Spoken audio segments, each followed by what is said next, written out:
A very good afternoon from India.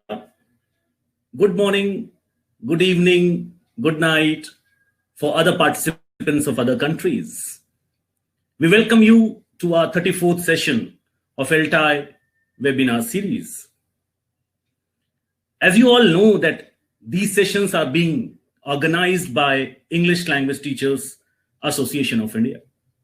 Those who are not very much familiar with the activities and the academic products of English Language Teachers Association of India, please have a look at our video.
Now, may I please request Dr. Savita Singh, Chapter Convener of Raipur Chapter, to introduce the topic as well as the resource persons of the session. Dr. Singh?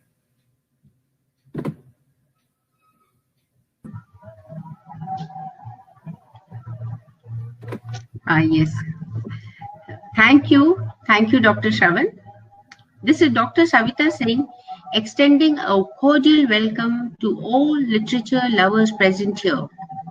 Good evening, Pranam, Namaskar, and Jai Johar.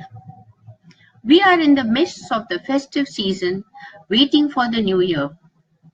Putting our adult apprehensions and anticipations at bay, We all wait with childlike enthusiasm, as though a magical wand will usher in a wonderful year and end all the suffering of the terrible past year. The world wants to celebrate. And what can be more beautiful, more spiritually elevating, intellectually stimulating, and emotionally heartwarming than literature? Literature gives immense joy, and so are we all gathered here in the pursuit of happiness through a discussion on literature. The topic of the day is rereading children's literature through a feminist lens. Children's literature is very important and relevant today. The future is in the hands of children. Sadly, they inhabit a very difficult, confusing, and challenging world today. The young minds have to be shaped by the fictional worlds envisioned and created by writers who attempt to find imaginative solutions to modern day issues. I personally believe that feminism becomes womanism in children's literature as it nurtures love, positivity, and security. We are delighted and proud to have the erudite and vivacious speaker of the evening, Dr. Ujjwala Tathe. Dr. Tathe is an associate professor at Mahila Mahavidyalaya, Karad, Maharashtra. She has a teaching experience of 27 years. Academically brilliant, she is a meritorious scholar. She's done her MPhil and PhD from Shivaji University, Kolhapur. Her area of specialization is children's literature. Her PhD work is on female protagonists in Lucy Maud Montgomery's juvenile novels. She's completed a UGC minor research project on the impact of children's literature on the development of school children, age group 11 to 15. Her MPhil dissertation is on quest for African American identity in Toni Morrison's novels. She is research guide and referee for MPhil students, and at Shivaji University, 5 scholars are registered. She has published extensively in national and international journals and presented papers and chaired sessions at many national and international conferences. She has developed self-learning material for Bharati Vidyapeeth Pune and Shivaji University, Kolhapur. We are really proud to have you with us. She is an active member of the Indo-American Society for International Studies, Hyderabad, National AIDS Research Institute, Bhasha Foundation, and member editorial board Pradhyapak Vishwa. Dr. Tathe is the treasurer of LTI Satara chapter and so closely associated with this platform. We welcome you, madam. I would now like to introduce the discussant, Dr. Haritha. Dr. Haritha is an assistant professor of English at St. Francis College for Women. She teaches English Women Hyderabad. She teaches English language and literature in both UG and PG programs. Her research study emphasized the need for post-method pedagogy in the Indian classrooms at the tertiary levels. She has published chapters in books and papers in national research journals. She has coordinated 5 workshops, 2 seminars, and 2 webinars for her college. Dr. Haritha is a soft skills trainer at Ramakrishna Math Vivekananda School for Human Excellence, Nizam College, and visiting faculty at the Mahila Dakshat group of institutions. She is a course writer for the Professor Ram Reddy School of Distance Education, Osmania University. Welcome, madam. The moderator along with me is Dr. Shilpi Bhattacharya, who is the president of LTI Raipur chapter and an assistant professor at Kalinga University, Raipur. Now, I would like to invite Dr. Haritha to initiate the discussion.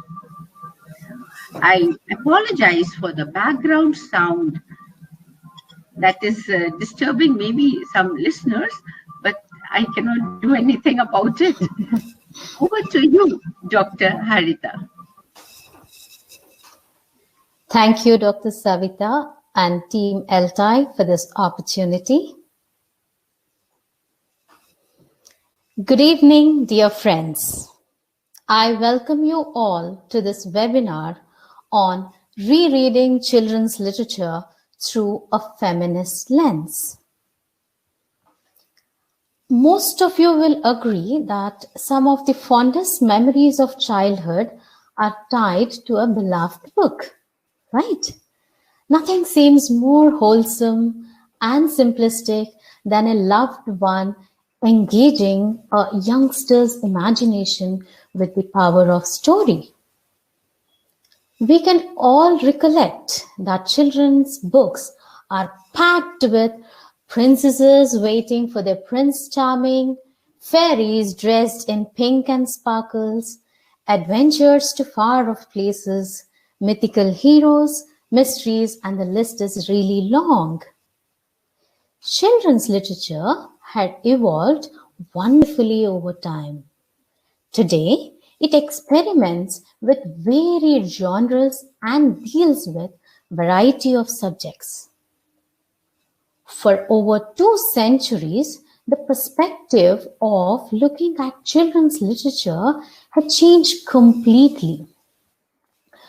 Most importantly, they are assessing the position of a child, the issues important in the development of a child's character, that is, whether the child departs from traditional stereotypes and whether the character provides a voice for those who are often unheard in children's literature.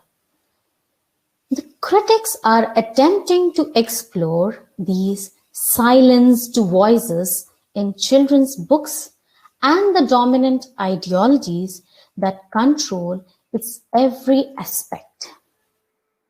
Surprisingly, like other literatures, children's literature too is deeply involved in political debates. In today's webinar, one such debate will be through feminist lens. And the key texts of examination are Lucy Montgomery's Anne of Green Gables and Emily trilogy. Having said that, I welcome Dr. Ujjwala, who would be taking us into the world of children's literature by angling us on to view it through feminist lens. Good evening, Dr. Ujjwala. Good evening, Haritha. Ujjwala, if I can ask you this, can you make us understand the evolution of the genre of children's literature by discussing its importance and relevance with examples, please? Sure, Haritha. Let me read to my greetings to all of his bearers of LTI, Dr. Savita Singh, the patron of Raipur chapter, LTI members from different chapters, and the participants. Delighted to be here on LTI platform. Thank you, LTI, for giving me this opportunity to present my perspective on children's literature.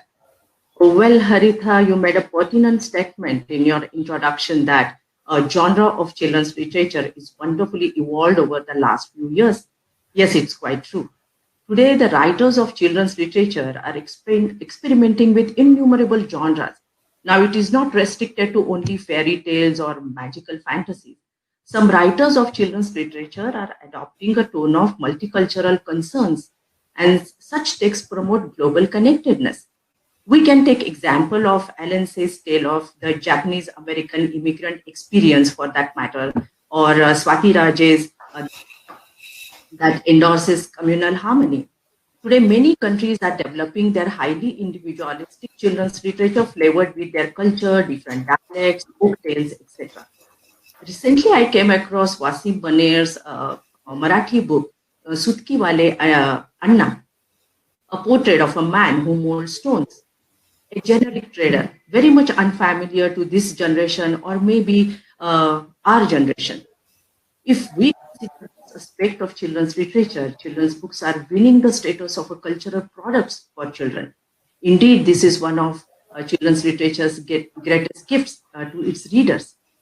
Many writers of children's books are experimenting with varied themes. We find children's books having literary, psychological, and social elements which are generally found in adult counterpart.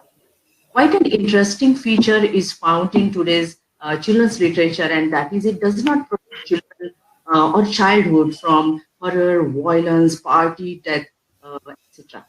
Instead, it attempts to expand child's experience in the changing circumstances. Today, the novels come in a spectacular range. For example, Anne Holmes' Anne David and Robert Westall's Gulf. They deal realistically with war refugees, particularly the horrendous effects of war on children. Haritha, my slide is displaying some of the books that sensitively address the problems like drug addiction, teenage pregnancy, illegitimacy, ambition, love, and many more. Let me take examples from Indian children's books. Today, they are capturing the spirit of children coming from not only diverse social background, but different mental and physical setup through wonderful stories. They are in number. The book Gutli has wings, written and sensitively illustrated by Kanak Shashi, deals with questions of gender identity. A child born as a boy loves wearing his Aro Anand's No Guns at My Son's Funeral is about youngsters who are lured to be terrorists in Kashmir Valley.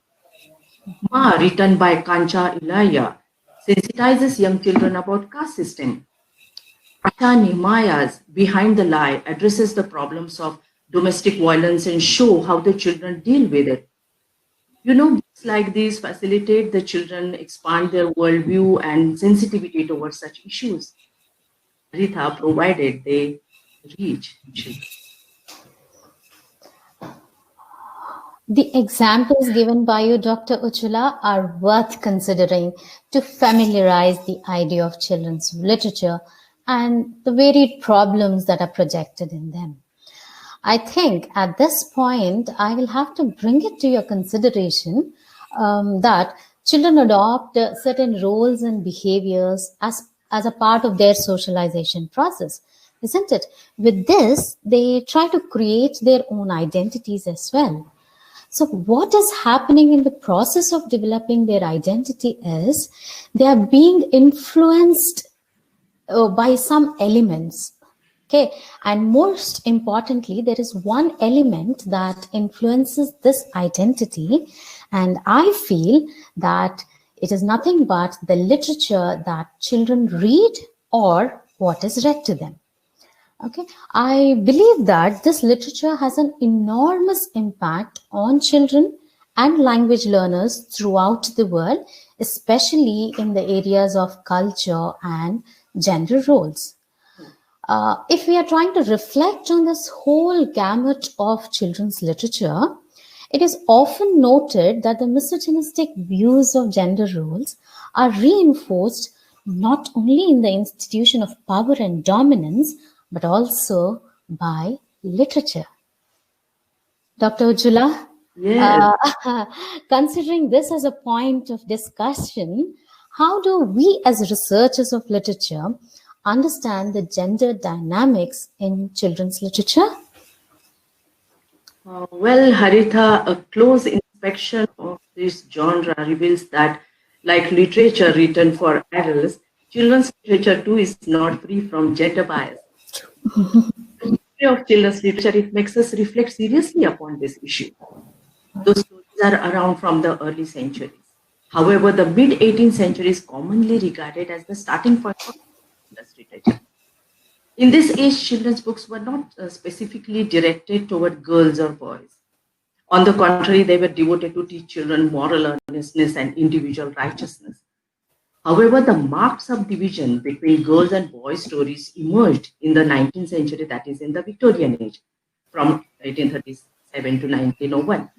Many classics of children's literature written during the age often reflect the basic cultural constructions of the period in which it was held that women and men operate in separate spheres, and women should be limited to domestic space due to their natural inclination. Obviously, children's literature too no longer contain messages for the child per se. Instead, a child's sex became synonymous with gender.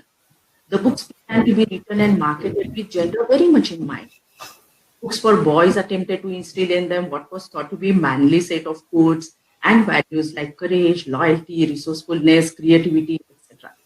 But books typically set in the home tried equally hard to portray heroines' growth to ideal womanhood, promoting charity, kindness, patience, self-discipline, etc. etc. Let's take an example of Mark Twain's Tom Sawyer. When Tom and Becky get lost in the cave, they behave very much like a traditional strong hero and weak heroine. Both are terrified. Tom takes on two virile tasks: to find an escape route and to protect Becky. These two children don't shatter the gender stereotypes or even make them quit. Similarly, popular girl stories like The Wide Wide World and The Lamplighter give stress on womanly values. The caption of the Bird's Christmas Carol reads, "Her tiny hands forever outstretched for giving." Thus, the conservative thrust of so many fictional messages told girls to follow patterns. They also conveyed the message that aggression should never be challenged and they will be praised only if they subjugate their needs in order to serve others.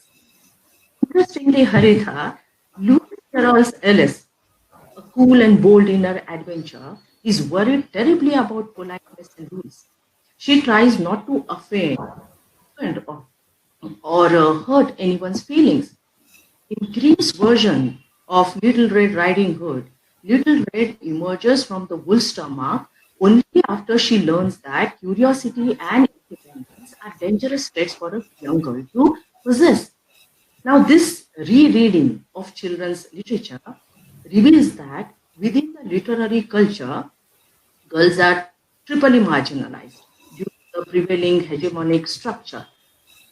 Because they are children, secondly, because they are subordinate to boys, and thirdly, because they are considered immature or undeveloped within their sex. And what is more, apart from the content of these stories, children's literature also revealed poor representation of girl characters. It still happens. Popular book like Winnie the Pooh is female-free. In Kenneth Graham's Wind in the Willows, all main characters are men. In J.R.R. Tolkien's fantasy, Hobbit and the Lord of the Rings, the main characters of all species are male. If you take William Golding's Lord of the Flies, girls are absent. And myself has taught this book, Lord of the Flies, to all girls class. Okay, even in Indian children's literature, we find less representation of girls. However, Haritha, the scenario is gradually changing today. Well, Dr. Ujjwala, I think I got to ponder on this because even I was teaching Lord of Flies, a novel devoid of girls' character in an all-girls college and never tried looking at the relevance of feminist theories to children's literature. It's not just me, it would have happened with many here.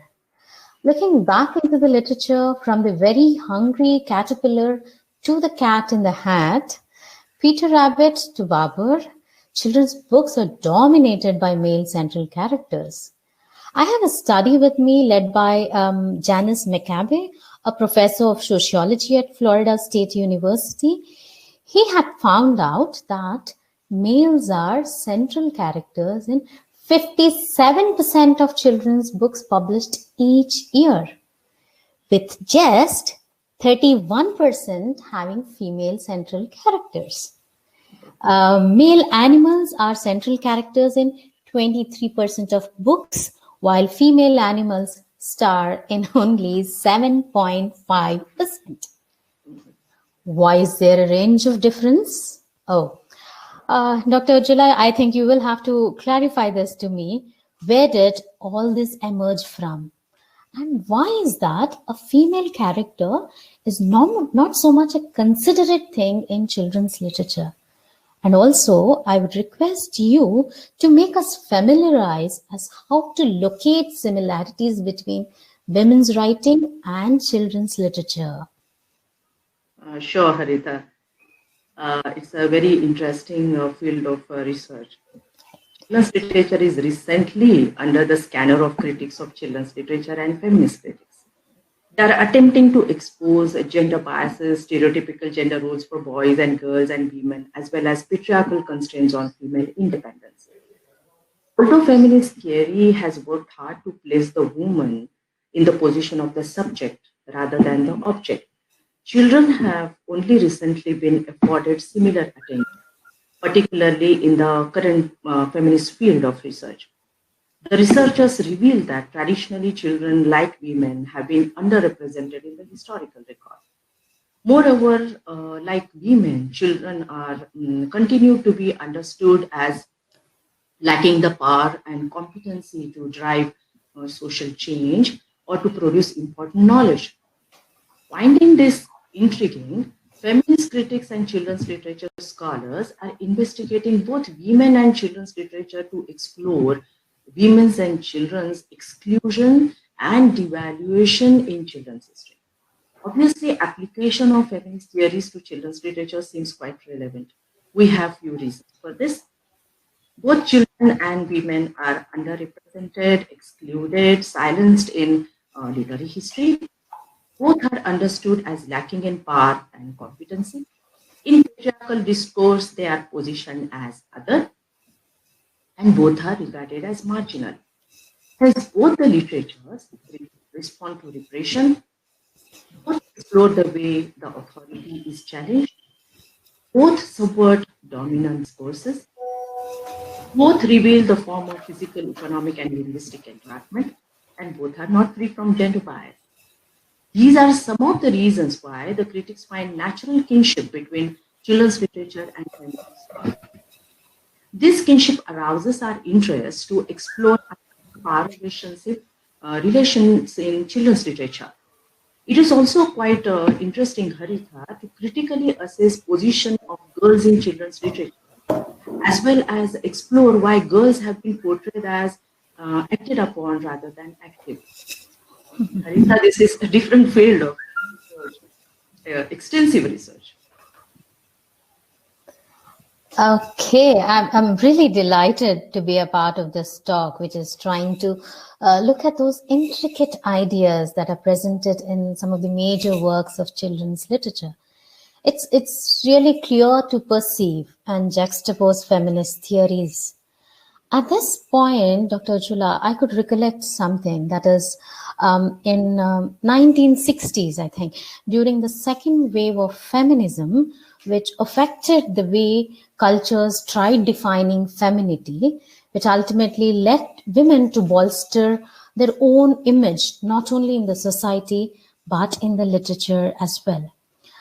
So how is that we will be able to assess the emergence of separate girls fiction and its contemporary girl protagonist who in fact empowered to challenge the conventional gendered hegemony that's there? Very interesting question, Haritha. The second wave of feminist movement gave birth to New Woman. She was accompanied by her young counterpart, New Girl. And this New Girl had her own text, Girls Fiction, which was a potent offshoot to the demoralization and devaluation of girls in the children's fiction. Roberta Silinger Trites, one of the most influential figures in contemporary discussions of children's literature, aptly states, no organized social movement has affected children's literature as significantly as feminism has. Obviously, it invites special response to what the feminist critic Ellen Showalter says, I quote, a distinctively female literary heritage. Now, this New Girls fiction, that is this 20th century fiction, has its own salient features. It prioritizes female experience and consequently explores the possibility of female autonomy, self-expression, self-determination, self-awareness, and fulfillment, and also celebrates the same. Girls novels thus constitute a literature of triumph of a girl who knows her own agency. It is also important to note that in the course of her life, the awakening of the girl protagonist is not bestowed on her by a male awakener. Instead, she wakes herself and discovers herself to be a strong, independent, and articulate person. This transformation is the woman's movement's greatest impact on children's literature. It has enabled the awakening of the female protagonist to the positive power she holds. No wonder the fairy tales are attacked for fostering passive sleeping beauties and helpless Snow Whites. Another remarkable feature of girls' fiction is it is mostly written by women. They seem to be bonded together by gender affiliation. They depict the community within which the girls find scope for redefinition. The depiction is very akin to feminist critic Adrienne Rich's argument that we need a world inhabited by strong mothers and strong daughters. Their text contain coded messages with the entrapment and seizure of women in the patriarchy. For example, Swati Raje's book Sare Gama Dore Mi Fa subtly addresses this issue. Well, these women writers intentionally or unintentionally leave suggestive gaps or silences within the narrative that reveal not only female power in the text, but also a revisionary approach to girlhood. It is important to note that their narrative may not be radical, as Savita ma'am said, but their depiction of a move from an institutionalized womanhood to an adolescent girl's questioning of female sexual roles at least have a power to disturb the prevailing ideologies of the society. Right. No wonder the new girl plays variety of roles. She takes an active part in and does not surrender her personal power. If she does not know how to stand for herself, she learns so in the course of the novel. If she is unaware of her own strength, she learns to empower herself. She often subverts traditional gender roles, sometimes wonderfully incorporating characteristics that are typically associated with both genders. The girls, girls do follow the social norms they are asked to follow, but they do it with a significant difference. Today, I will take again examples from Indian children's literature. Today, many Indian women writers writing for children are portraying strong female, that is, girl characters as protagonists in their novels. Swapna Datta's A Summer Term of St. Avida and Devika Rangachari's Growing Up tell girls' school stories, which categorically reveal a serious approach towards girls' education, an important focus in India today. Ranjit Lal's novel, The Battle for Number 19, features a group of brave girls cooperating to survive and help others in 1984 Delhi riots. Shmita Seth's Creeping Corner portrays her protagonist Leela's journey from a 12-year widow to a teacher, while Loveling Kakkar's Race to Win, her protagonist Sarah trains racehorses. In Mitali Perkins' Rickshaw Girl, her protagonist Naima learns to paint rickshaws, whereas Radha Padmanabhan's Suchitra and Rag Picker opens an access of education to a rag picker and thereby tries to empower poor girls to be new Indian girls. The way they are portrayed shows that these girl protagonists subvert their gender role by challenging the regulative discourses in Judith Butler's vital role in deciding what possibilities of sex, gender, and sexuality are socially permitted to appear as logical or natural. They also refute performing that hampers their healthy growth and denies them a right to know their real self. What is more, these girls demonstrate that masculinity and femininity are essentially illusionary concepts. This transformed projection of girls in girls fiction makes us reflect that in girl stories, the problem the girls solve may seem commonplace, but the very act of a girl having an adventure or a girl finding out an alternative to her present situation or the very act wherein a girl deals with a problem with her own solution sets her apart and makes her appreciable. That's a quite exhaustive exposition, Dr. Ujjwala. I think, in fact, the riveting point here is the application of feminist theories to girls' fiction. I think it's truly befitting here. Under this umbrella of world-famous writers and works of children's literature, your precision of argument is on Canadian children's writer Lucy Montgomery and her works Anne of Green Gables and Emily trilogy, right? I'm really anxious to know what made you choose the above text to validate your argument. In very simple words, why Montgomery here? Yeah. Montgomery, because her novels are remarkable examples of empowerment. Her novels are unconventional investigations of girlhood and resistance.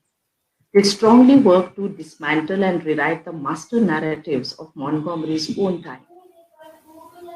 Anne Shirley of Anne of Green Gables and Emily Birdstar of Emily trilogy. These two girl protagonists have timeless appeal for me. These unconventional heroines are exciting models of independence, honesty, individuality, and determination. They are adopted girls, adopted rather reluctantly, Anne from an orphanage, and Emily from a secure, liberated atmosphere of her father's house. And they are thrown into an adult-centered and spiritually rigidified values they cannot understand. Is from the first day they encounter obstacles that threaten the individualistic spirit. And then onwards, their battle for themselves begin. They will not back down from the point of view when they are convinced they are right. And they are not afraid to ask for something if they know it is their right. However, due to their keen sense of voicing their self, they gradually discover new dimensions to their own life to enlarge those of their makers and companions. So within this pattern of the the novels ask gender-oriented questions, and they are these novels are actually very interesting to read from this point of view. Before I start talking on Anne and Emily, I would like to explain the term I will be using in the discussion. I will be using the term voice. It is for the protest against the tyrannical patriarchal ideologies that attempt to control a girl protagonist's individual spirit. And it is used as a metaphor of female agency that provides her with the potential for self-determination. I'm using another term, female agency, and it is as a self-reliant attitude among girls that is revealed through their ambition and okay. Montgomery epitomizes a new archetype of a girl child who is not stereotypically female with gender-specific attributes, especially in the traditionally female context of domesticity. But conventional, beautiful by conventional standards, nor do their conduct conform to that of moral heroine of sentimental literature who suffers countless injustices and oppressions. On the contrary, Anne and Emily have tough spirits and indomitable personalities. Let us begin with Anne. Anne is brought by mistake from the orphanage to Avonlea to be adopted by Marilla and her brother Matthew. The aging Cuthberts represent the harsh upbringing that stresses endurance, duty, and righteousness. They want a boy, laborer actually. But into their lives comes a talkative, sensitive, imaginative, bubbly, irrepressible 12-year-old orphan, Anne Shirley. She's not an ideal female beauty. She's thin, cocky, freckled, and red-haired. Anne always lives in her imaginative world. But so her enjoyment and her power through which she controls her surrounding and shapes it to suit her wishes.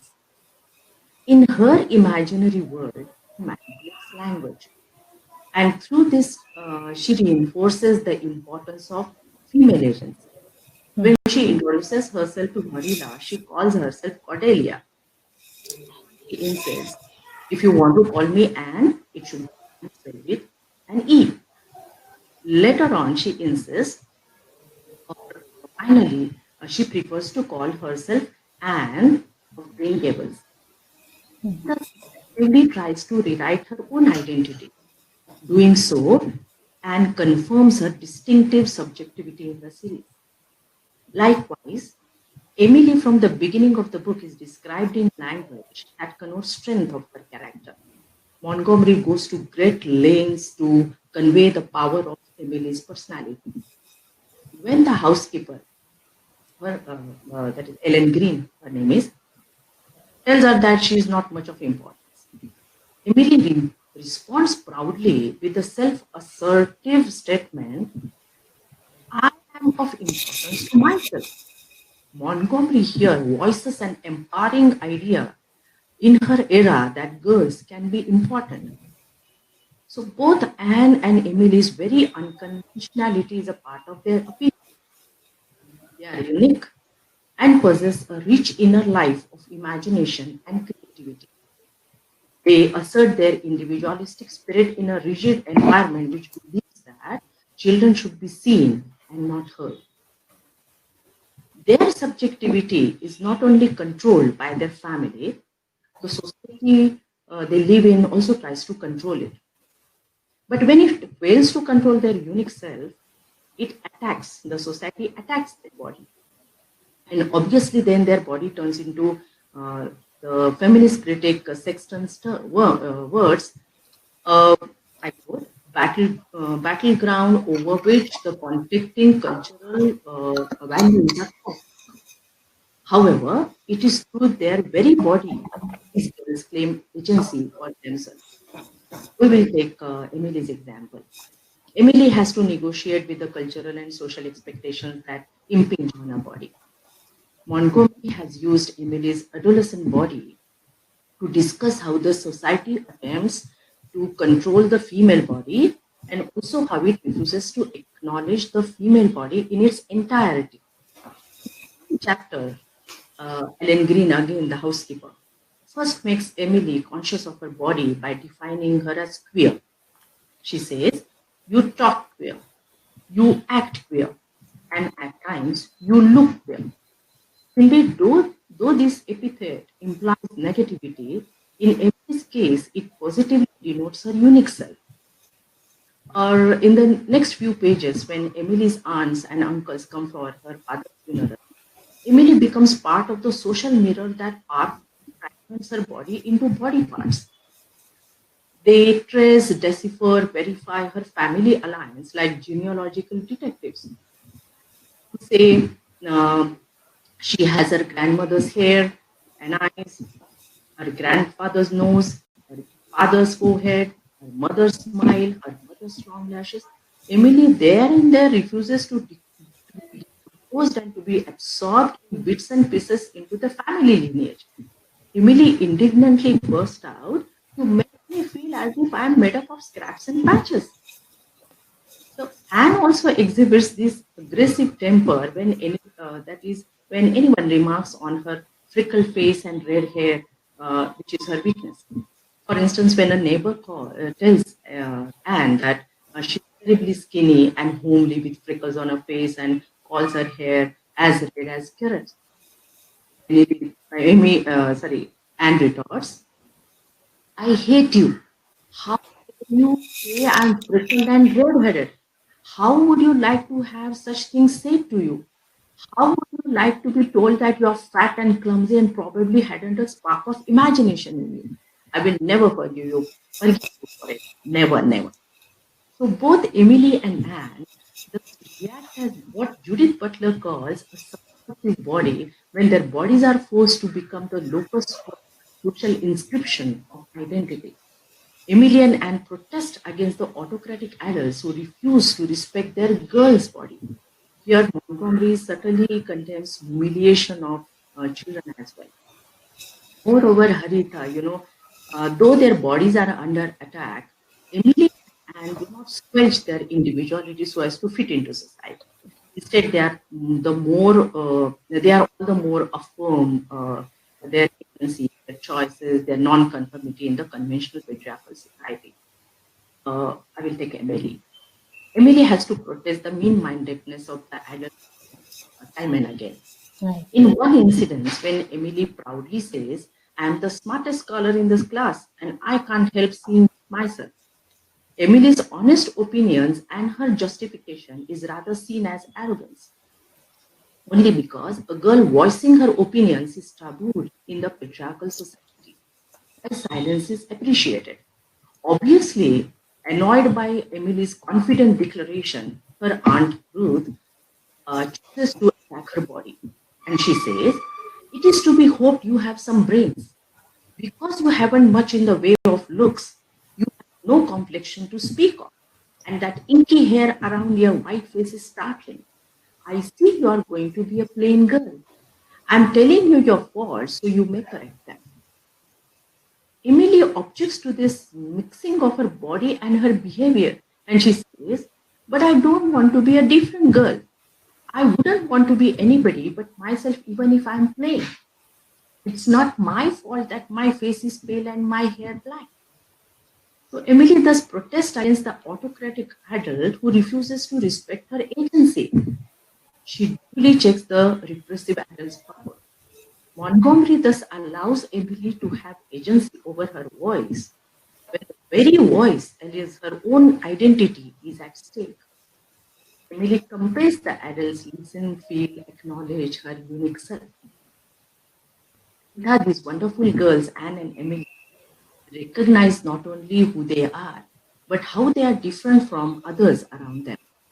Their sense of self very much depends on their understanding of how their voice is unique.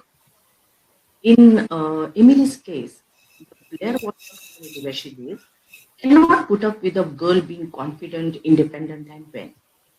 Since Emily refuses to live in other people's opinion, she does not fit into the idea of the perfect girl. So the Blair Water community labeled her attitude as pig-headed, Murray-like, stubborn, flirt, sly, sarcastic, touchy, jealous, foolish, high-minded, and as proud as Lucifer. Emily does have justification for every derogatory, unsympathetic opinions about her. She refuses to be called as pig-headed. She knows that she is determined, and determination, according to her, has a positive sense. She disagrees to be called as flirt because she knows one cannot walk all her life with her eyes dropped down. Emily refuses another charge of being sly and deep, since for her, being deep is better than being shallow. She disagrees with the accusation of being smart when she thinks that it is not an offense to try to see how a certain thing she has thought out sounds when it is put into words. For her, she is not at all jealous, but she does like to be the first. Emily thus shows her distinct at every level, while the community exhibits its intolerance towards a woman's or girl's unique self. What is more, both Anne and Emily show that children have power to bring positive changes in adults with their innocence and just behavior. In one incident, Aunt Elizabeth finds Emily's letters written to her father and, to her utter dismay, reads Emily's honest opinions about her.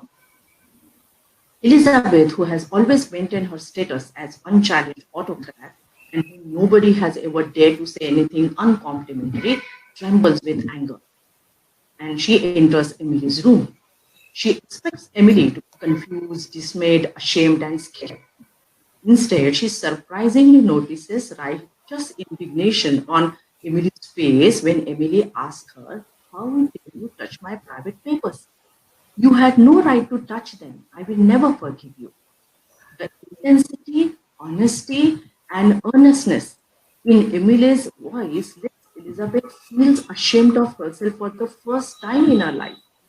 Thereon, Elizabeth learns an important lesson that there is not one law of fairness for children and another for grown-ups. Montgomery here covertly suggests that it is not bad for girls to learn that they should be good and helpful, but it's disastrous for them to learn that there is no way to cope with hostility except by sitting around exuding virtues and good cheer. Over the time, Haritha, the girls received strength of voice in the world in which women predominate and control. Montgomery has beautifully weaved the networking of women and really strengthens the relationship between girls and women of the house. Also, the emotional and moral support they receive from women around them ultimately directs and serves these growing girls as models throughout their life. Green Gables is managed under the competent control of Marilla Cuthbert, while gracious and stately New Moon is a place where Aunt Elizabeth lives. Both these women give Anne and Emily a strong sense of home and a feeling of family pride. Obviously, Anne is known as Anne of Green Gables and Emily as Emily of New Moon. Well, so the strength they receive from these women enables them to challenge the assumptions that girls stay at home and don't do much. And here we second the argument that I stated before. Masculinity and femininity are illusionary concepts. Anne returns to Green Gables after Matthew's death. She gives up the hard-earned scholarship to college in part to fill Matthew's position and to save Green Gables, her beloved home. This does not mean that Anne renounces the ambition. On the contrary, she decides to teach and help the aging Marilla and her home at Green Gables. Anne's resolution is calm and hopeful. Remarkably, then onwards, Anne's neither conventionally feminine nor masculine. It has room for both individual ambition and commitment to others. Anne literally feels a male role, but she does so without any fierce intention. Here, what we understand is her behavior is neither God nor adult directed, but is entirely based on her own understanding, autonomy, and innate moral clear-sightedness of the child state.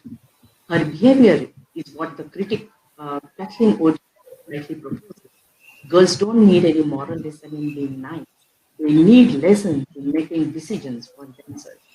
Right. I would like to conclude my discussion with Anne's and Emily's zeal for writing and writes to authenticate her lively imagination.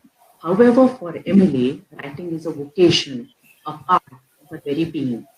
Montgomery allows both of them to claim power over their gendered roles by authoring their own stories. For example, Anne creates stories of her own and lives them out fully. They give her natural leadership and make her lovable, while Emily derives enormous satisfaction from the act of writing and expressing her inner voice that might otherwise have been silenced. Emily encounters tough opposition to her literary instincts from her stern aunt, but she finally, at the end of the novel, Emily's voice actually becomes stronger when she takes a pledge in the end of the first, that is towards the end. She says, I, Lady Birdstar, do solemnly vow that I will climb the alpine path and write my name on the scroll of fame. Montgomery here appropriately uses the metaphor of the climb and quest to place Emily on the crucial march to self-fulfillment. The novel closes with Emily's confident declaration that she has a story of her own and a voice to tell it. Hence, by letting Emily writing her own story, he allows Emily. Yes, I'm finishing. One. Yeah, it is very, very interesting, wonderful. But you know, there's so many questions piling up in the mind. Only one. Just one. Montgomery allows Emily celebrate her own agency because, as feminist critic Sixu states, women must write herself, must write about women and bring women to writing because her writing is an adventure and exploration of her powers, of her potency, her ever-creative strength. Thank you, Harita. Quite interesting, Dr. Jhula. That's indeed a marvelous take on feministic view of children's literature. Because of paucity of time, I don't think so I can put my thoughts here. But just this talk really made me wonder to check on few things. Like, as we see in the society that we are in, the gender roles of both male and female, we also need to see a change in the texts children are reading. I think we need to ask questions of why books contain so many examples of traditional gender roles and stereotypes are not so popular. It becomes the important duty of teachers, media, and parents to encourage children and adolescents to think critically about the gender roles and stereotypes in the books that they are reading, and to provide them with texts that contain examples of strong female stereotypes, right? We want our children to be aware of the gender roles and stereotypes in the world around them, and more importantly, for both boys and girls to be afraid of, to be girls not too afraid of to be themselves, even if it means not fitting into a traditional male or a female gender role or stereotype. Really overwhelmed by the conversation, Dr. Ujjwala. My hearty thanks for making us understand the concept with such lucidity. Thank you once again. Over to Dr. Shilpi Bhattacharya. Thank you. That was really a wonderful deliberation, madam. A wonderful discussion and very enlightening discussion, in fact. I'm sure all the participants of this webinar has definitely loved to listen to this academically enriching session. And now to take this session ahead, I now declare the forum open for question and answers. I request the participants to post their queries in the chat box so that we can discuss few of them.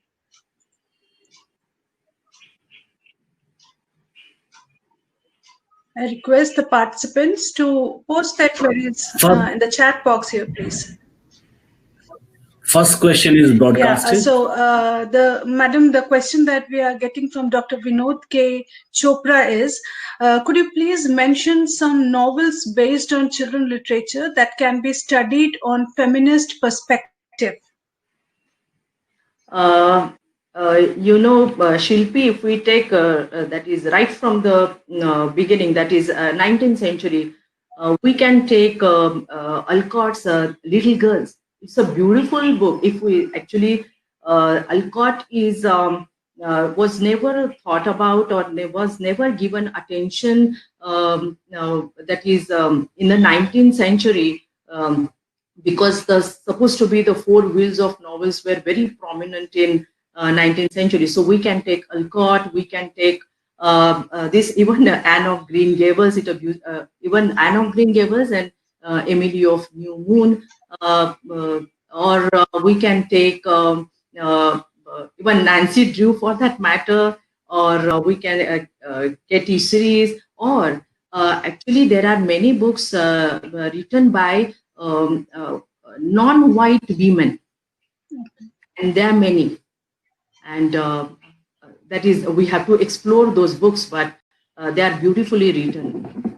Even Toni Morrison's The Bluest Eye, even this one, Beloved by Toni Morrison, or Gloria Naylor's books, they portray girl child. That's true. So we have the second question, madam, from Abhay Kumar. He asked that what are the way of improve reading in children literature? Actually, I must say that can you please turn on it down? Okay, yeah, sorry. Actually, children's literature or Indian children, not only Indian children's, actually world literature is full of good children books.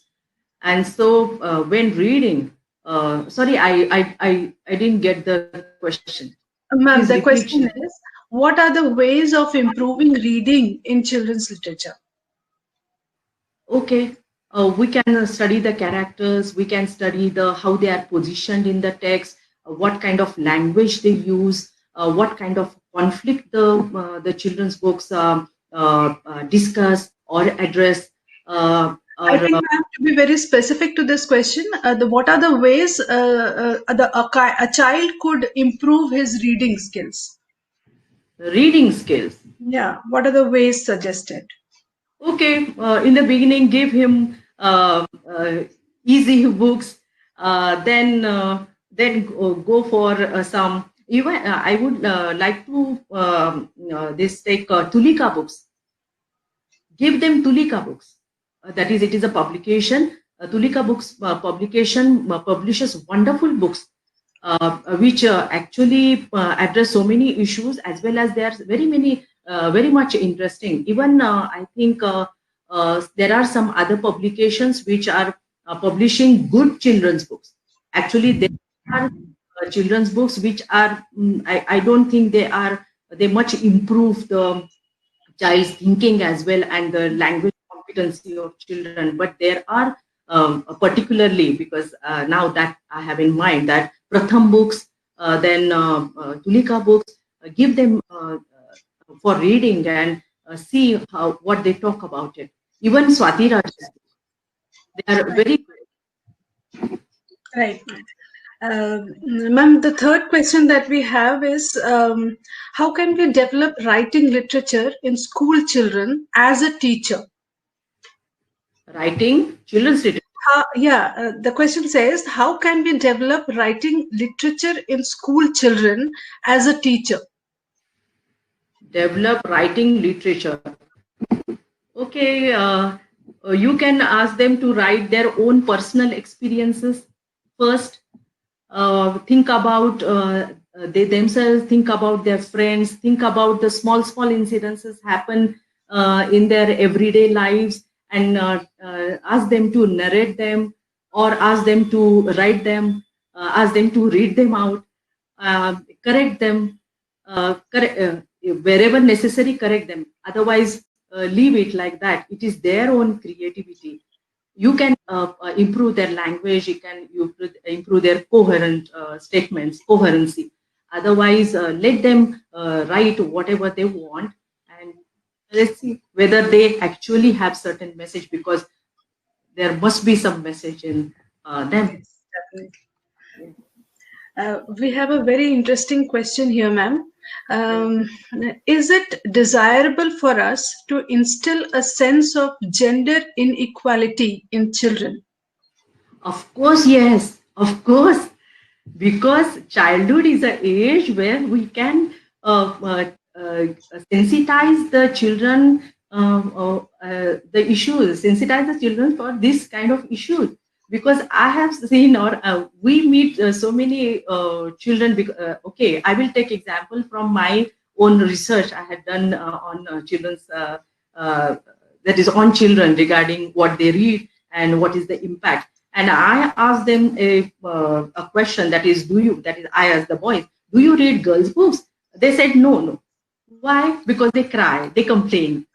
So such attitude should be changed. We cannot change actually, but such attitude should be changed, and they should be provided with books with girl characters, and unfortunately they are very less. And when I ask girls, that is whether they read books having girl protagonists, they said no. And I said, why? Because they are not available. And it's a fact. Yes. Yeah, right from the beginning we should give them books, and there are good books, and they should reach children. I asked those children whether that is, do you read them in school?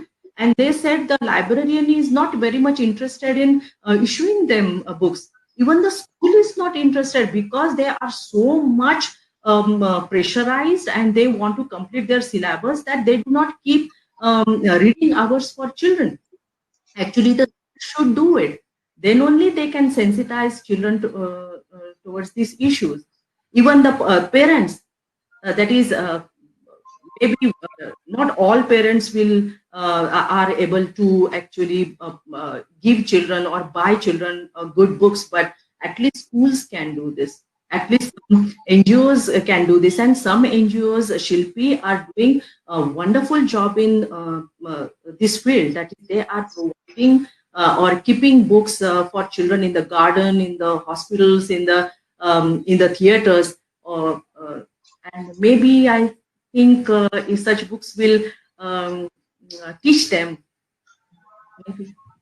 Yes, definitely. What's important is that they should reach children. True, true. So I'm sure that Dr. Tate has responded to all your queries up to your satisfaction. This webinar has definitely opened new avenues of thoughts as the topic goes, rereading children's literature through a feminist lens.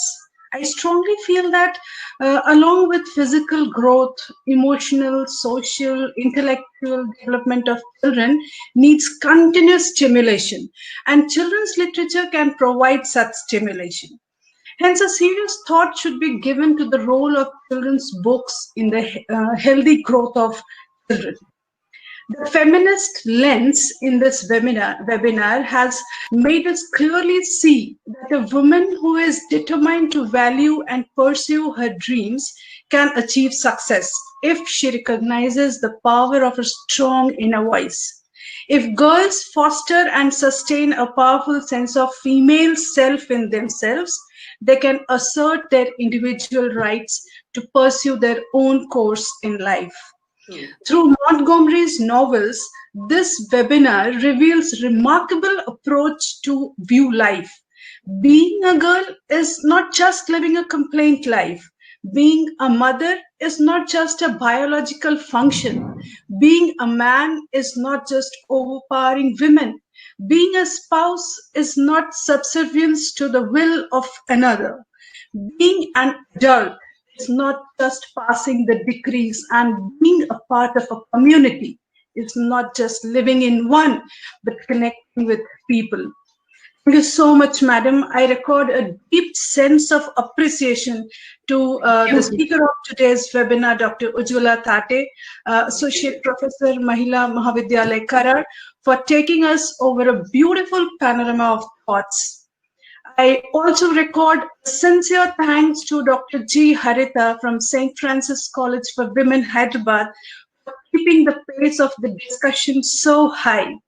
I'm grateful to the moderator of today's webinar, Dr. Savita Singh, patron LTI Raipur chapter, for such a beautiful introduction of the topic. I owe my deepest sense of gratitude to LTI Raipur chapter for coordinating and weaving this ring into the webinar series of LTI so well. Now, before we wind up with the session, I would like to inform all the participants that their certificates will reach them within a week's time, and I request you all to join us in the next webinar that would be our 35th webinar under LTI webinar series that is scheduled on 3rd January 2021 on the topic Making Children Creative.